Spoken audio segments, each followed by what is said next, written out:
Hello दोस्तों, आज की कहानी बहू से नफ़रत। मम्मी, मैं कह रहा हूँ ना, मैं रानी से ही शादी करूँगा, अन्यथा मैं ज़िंदगी भर कुंवारा रह जाऊँगा और ये मेरा अंतिम निर्णय है।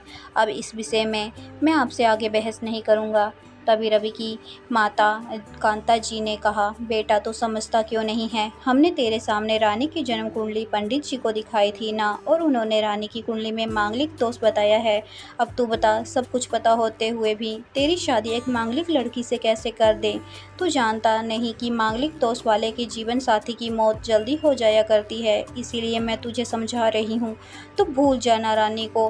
कांता जी ने रवि को बहुत समझाया, पर रवि का कहना था कि जब मैंने रानी से प्यार किया था, तब मैंने उसके साथ प्यार करते हुए जन्म कुंडली का मिलान नहीं किया था, ना ही मैं इन मिलानों को मानता हूँ।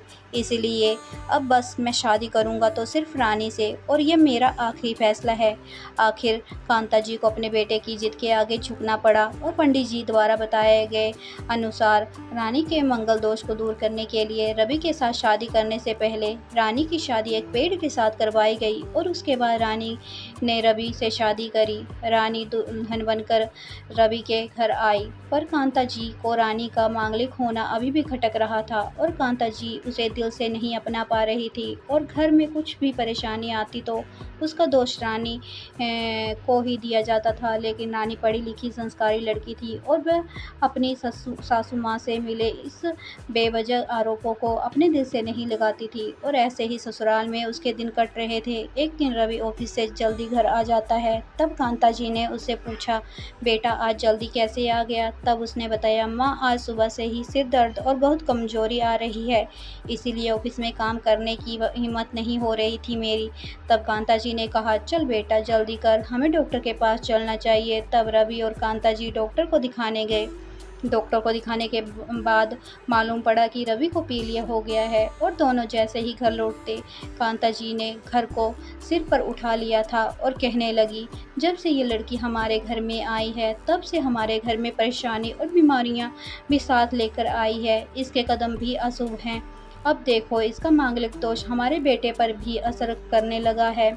कल को अगर मेरे बेटे को कुछ हो गया तो कौन जिम्मेदार होगा? तभी रानी ने कहा, मम्मी जी प्लीज़, और कितना नीचा दिखाएंगी मुझे? आज तक मैं चुप रही क्योंकि पापा ने यही सिखाया था कि बड़ों के आगे ससुराल में जवाब मत देना, पर आज तो आपने हद ही कर दी। अगर मैं आज नहीं बोली तो ज़िंदगी भर खुद को माफ़ नहीं कर पाऊंगी। मम्मी जी, अगर आप पंडित जी पर भरोसा नहीं करती थी तो उनके कहे अनुसार अपने सारी मांगलिक दोष निवारण की विधि क्यों करवाई? क्यों पहले आपने मेरे पेड़ से शादी करवाई?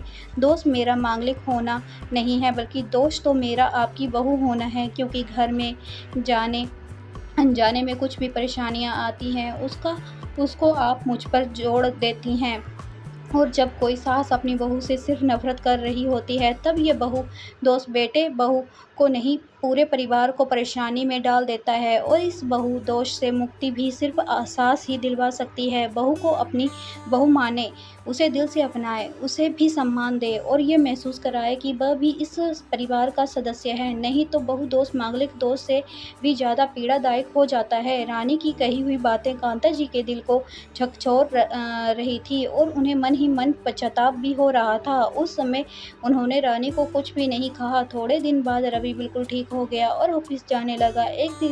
एक महीने बाद रवि की सैलरी भी बढ़ गई। तब उसने घर आकर इसका श्रेय रानी को दिया। तो कांता जी बोली, हाँ सही है बेटा, तू तो सारा श्रेय बहू को ही देगा। तेरी माँ का आशीर्वाद भी तो तेरी प्रगति के पीछे रहता है। तेरे साथ तू तो मुझे श्रेय देना भूल ही गया। तब रवि ने कहा, माँ इस बार रानी का मांगलिक दोष मुझ पर और न ही मेरी तरक्की पर नहीं लगा। और माँ, जब हम बुरी परेशानियों का श्रेय रानी को देते हैं तो अच्छे कामों का श्रेय भी हमें रानी को ही देना चाहिए। तो इसीलिए आज का सारा रानी को जाता है। रवि ने हंसते हुए कहा। तब रानी बोली, रवि तो क्या तुम भी मुझे ऐसा ही समझते हो? तब रवि ने कहा, नहीं रानी, बिल्कुल नहीं, बल्कि मैं तो माँ को ये समझाना चाहता हूँ कि सुख दुख हमारे जीवन का हिस्सा है, और कभी जीवन में सुख खुशियाँ आती हैं तो कभी गम भी आते हैं। इसके लिए हमें परिवार के सदस्य या अपनी बहू को दोष देना उचित नहीं है। तभी कांता जी बोली, बेटा सही कह रहा है तू, और तेरी तरक्की ही बहुत है।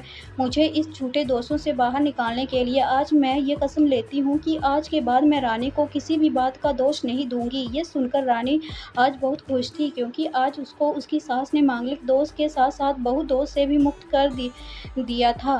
अगर आपको हमारी कहानी पसंद आई हो तो कहानी को like, share, comment and subscribe करें। धन्यवाद। राधे राधे।